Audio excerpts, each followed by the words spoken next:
Righto. It's been a while since I've done any YouTube, but interesting project came through and I thought I'd cover it. So this is Ron's Z1b frame, and like a lot of the race frames that have been used over the years, to get the bigger back end, I've got one over here, the factory Kawasaki 4/4 exhaust mount and rear pillion. This assembly doesn't allow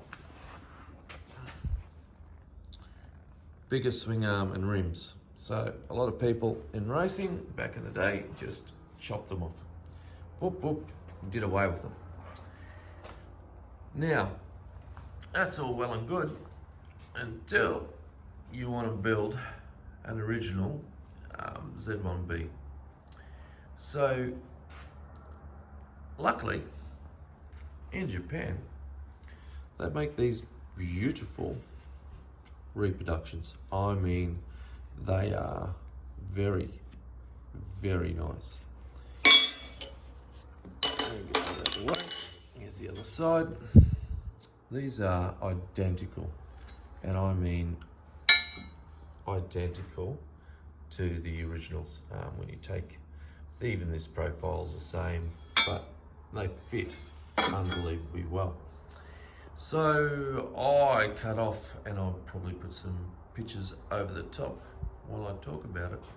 I cut off the horribleness that someone had done on the back of this, and I've done some frame repairs and taken it back ready for those new exhaust hangers.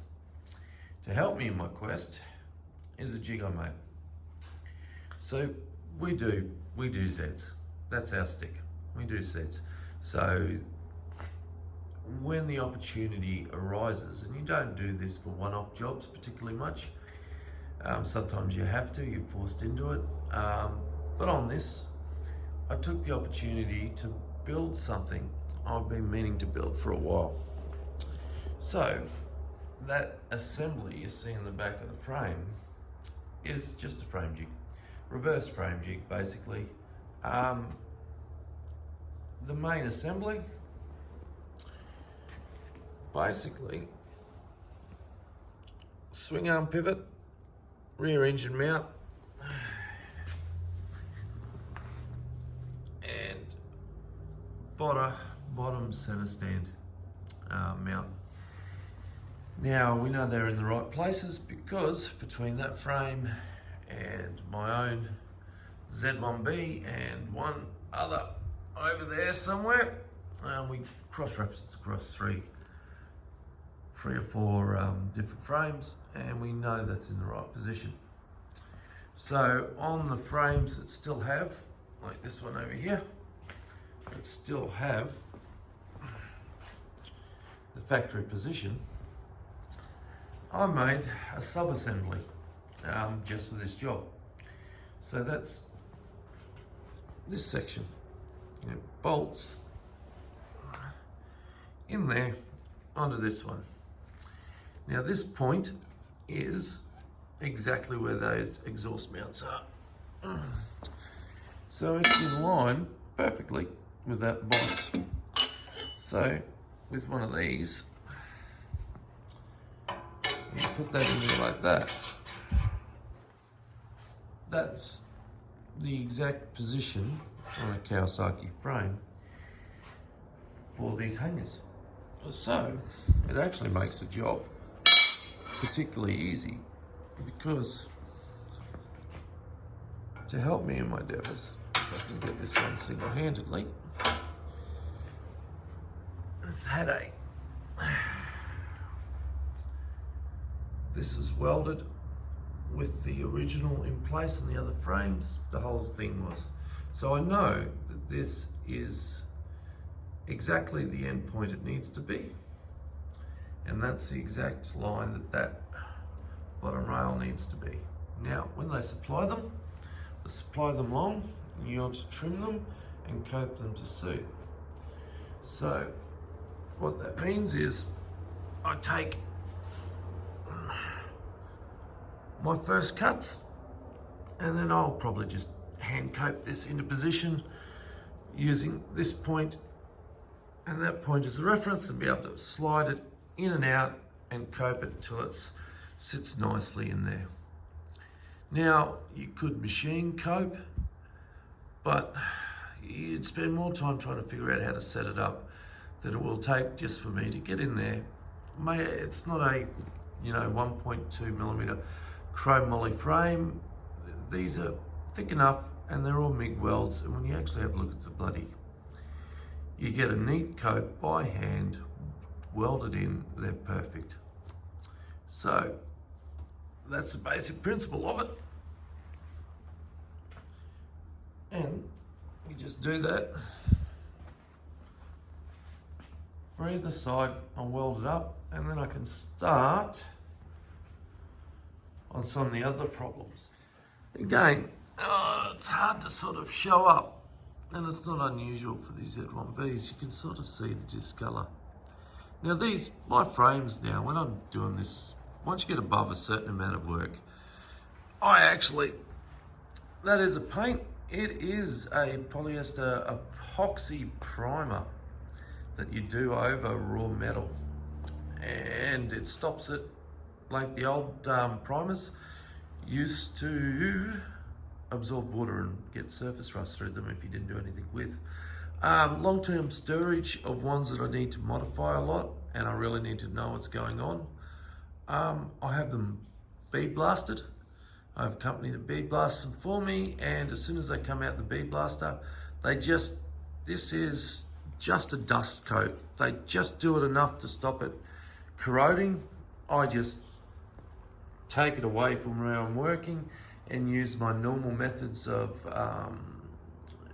preventing it getting surface rust on it until I take it back to them and have them reblasted, do the same primer again, and then whatever the color.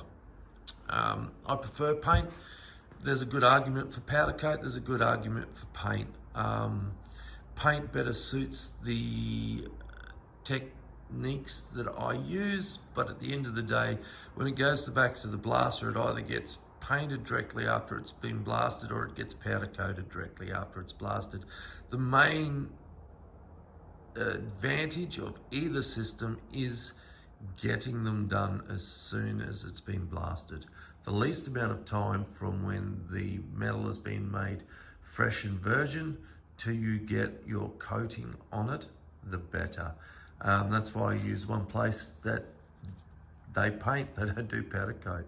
So they blast it and they spray this shit on for me, and then it goes back, blasted, and then finished.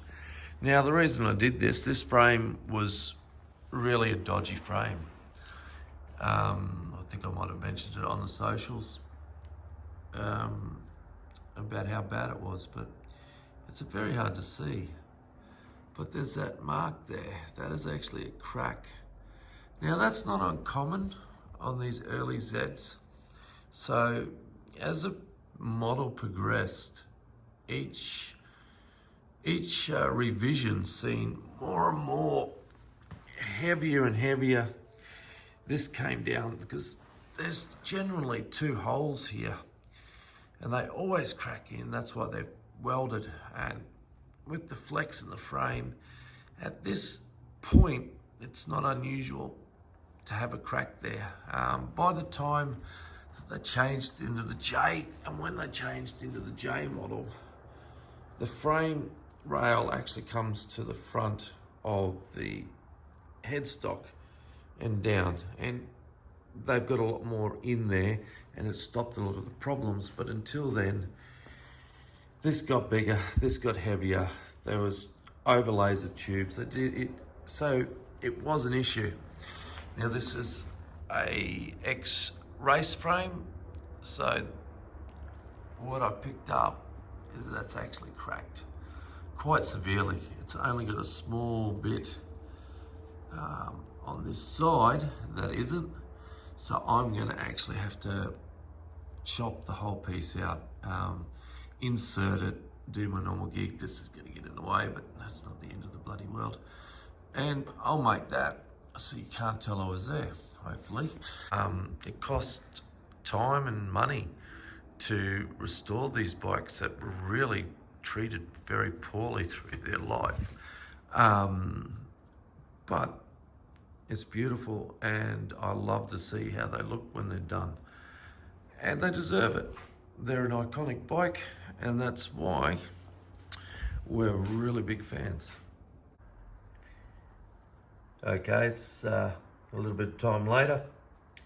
That's that crack that I was just showing on the down tube of this frame, Z1b.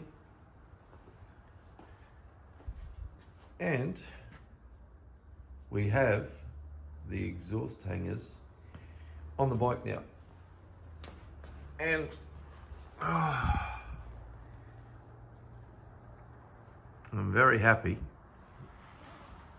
and very impressed with the Japanese reproduction parts. I think they were a PMC from memory, but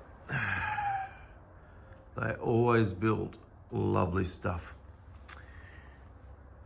Very much in the factory position. And if you look through there, very much in line with each other. Oh yeah. Anyway, I could never bring myself to MIG these to match the factory welds, because quite frankly, the factory welds are horrendous on these era of frames. They just are. It's just a thing. So just some good, solid, general purpose.